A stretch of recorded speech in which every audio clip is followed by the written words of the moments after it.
And now, on the blue corner, weighing 130 pounds, with a record 30 wins and 5 losses, Boy Verano! Verano? Ay, veterano yan ah. Teka, hindi yan ang pinag-usapan natin, di ba? Pinag-usapan natin, uuntayin natin to si Bonnie. Maxi, nandiyan na yun. Yung dapat na mga kalaban niya umatras. Ayaw mo yun, ito na yung pagkakataon niya para sumikat. Hayop naman eh. Gusto natin sumigat si Bonnie, pero baka hindi na mangyari yun. Baka mamatay yung bata ko. Anong gusto mo? Umatras? Sige, gawin mo. Kapag ginawa mo yan, mawawala na ang karir ng bata mo. Ano mo yung blackmail pa yata yan eh. Kaya nyo na. Ito na yan eh. Hayop ka talaga, Alex. Ikaw ang sumisira sa karir ng mga pasikat na boxer eh.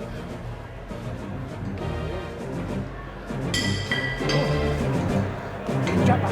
Ito mo, Amaro. Ilaga mo yung mga jump. Bonnie, wait lang! Side step!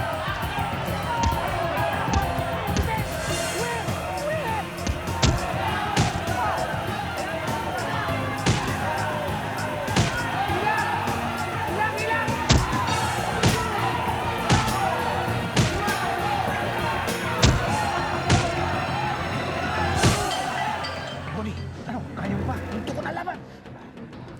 Manager, kaya pa. Baka kung anong mangyari sa'yo. Para to sa pamilya ko, manager. Para to sa nanay ko.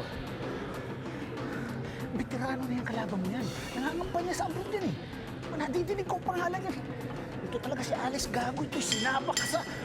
Basta ingat ka lang.